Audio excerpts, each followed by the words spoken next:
How to make Grok sound more human on Android.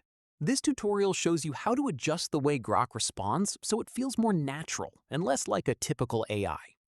First, open the Grok app on your Android device. From there, tap the text field and start by telling Grok up front how you want it to communicate with you.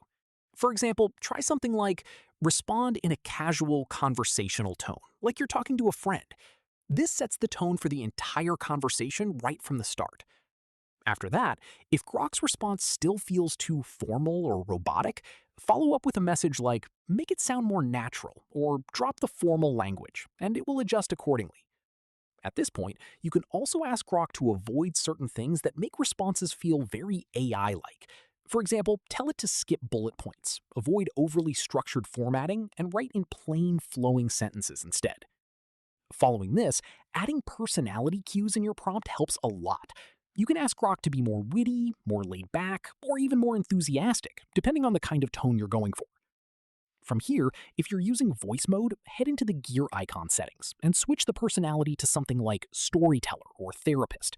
These modes naturally produce warmer and more conversational responses compared to the default assistant setting. After that, the more you interact with Grok in a conversational way, the more it mirrors your style back.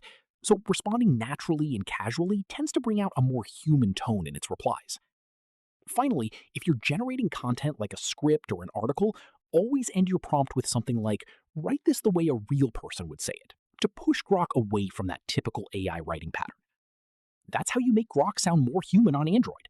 If this helped, drop a like, subscribe for more Android tutorials, and hit the bell so you never miss one. Catch you in the next one.